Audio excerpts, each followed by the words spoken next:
E a segunda-feira semananê, saudoso Lucas da Costa, Ramameta Niwan Mane, Miguel Lucas, hatama carta reclamação do Parlamento Nacional, no bancada Sira e a Parlamento, onde russo do Parlamento Nacional, halo fiscalização do problema e a Fundação Neon Meeting, Universidade da Paz, no registro notariado Ministério da Justiça, com a duplicação da Fundação Neon Meeting. Russo apoio, intervenção, russo membro do Parlamento Sira, si bancada Sira Hutu, atual a fiscalização ba polêmica nebe moço ia Fundação Neon Meeting, Fundação Neon Meeting nebe aceita tene,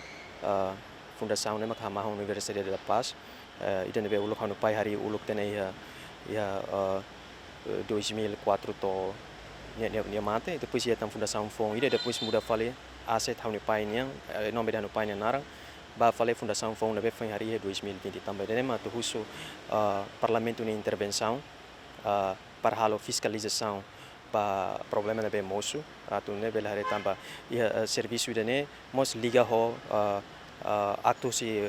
oknum balu notariado maka facilita processo dene segundo hau nessa representante husi hamni família hau numa alensira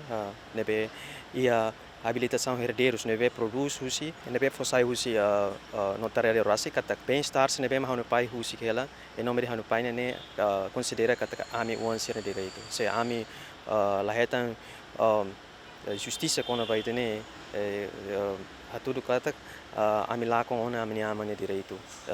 iharai ne fotene ba membro parlamento sira quando ba injustiça nebe moço atunu ne itu tu pele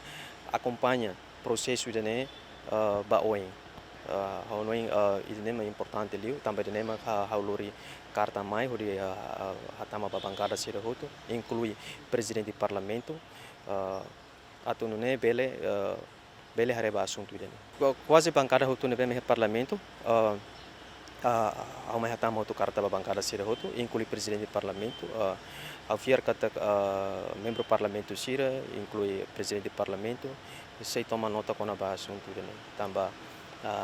liga ba cinema agora acontece da dau ne focaliu ba problema injustiça em Timor nebe liliu ba Universidade da Paz nebe haun pai hari fundação nebe hodi hama Universidade da Paz. Enquanto Miguel Lucas atama carta reclamação ba ia bancada 5 e a Parlamento Nacional makanesan bancada CNRT, Fretilin, PLP, PD no Kunto.